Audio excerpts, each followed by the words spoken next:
सभागृहाचे गटनेते यांनी जे मांडलेलं आहे त्यावर मी या ठिकाणी हरकत नोंदवत आहे. सन्माननीय सदस्य, सभागृहात सभाध्यक्ष म्हणून परवानगी घेतल्याशिवाय आपण बोलू नये. आत्महत्या केली. तुम्हाला तुमचं नाव पण नाही घेतलं. ठीक आहे, क्षमा असाल. आपण मला विनंती आहे मला की बोलण्याची संधी. ठीक आहे, बोला तुम्ही.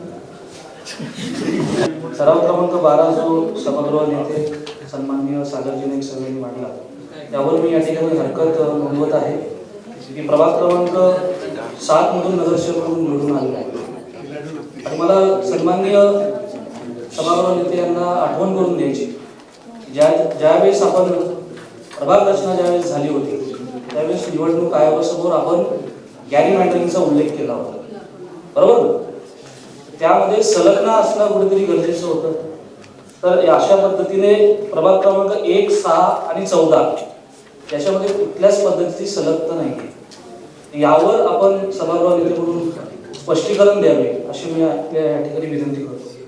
त्याच पद्धतीने गेल्या 15-20 वर्षापासून ज्या पद्धतीने प्रभाग समित्या आपल्या नवी मुंबई शहरामध्ये, नवी मुंबई महानगरपालिकेमध्ये अस्तित्वात होत्या, ज्यामध्ये पूर्वी गडचिरोली विभागामध्ये, एफ विभागामध्ये प्रभाग क्रमांक त्या ठिकाणी 7 होता, 8 होता, 9 होता आणि प्रभाग क्रमांक 6चे 2 प्रभाग जे आहेत ठाणे वेलापूर रोडच्या पूर्वेस त्या ठिकाणी होते, तरी सुद्धा जे आहे त्या प्रभाग क्रमांक त्या ठिकाणी एफ विभागामध्ये जोडले गेले होते.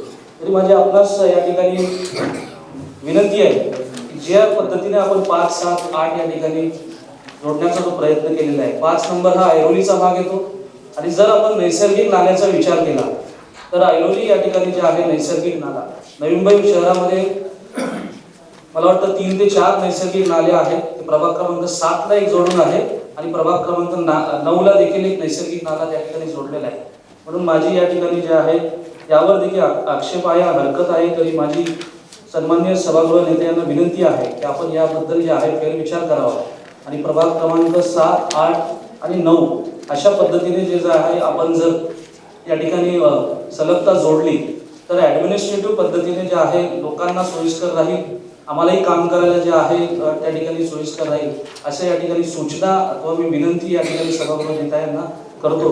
त्याचबद्दल मी सन्माननीय या ठिकाणी आयुक्त साहेबांना देखील या ठिकाणी जे आहे विनंती करतो की आपण या ठिकाणी जे आहे या प्रभाग समिती ज्या पद्धतीने सभागृह नेत्यांनी मांडला त्यावर आपण देखील या ठिकाणी जे स्पष्टीकरण द्यावं या ठिकाणी मी विनंती करतो. धन्यवाद. लेटेस्ट अपडेट्स और ताजा तरीन खबरों के लिए TV1 इंडिया लाइव को सब्सक्राइब कीजिए और नोटिफिकेशन पाने के लिए बेल आइकॉन को दबाना मत भूलिए.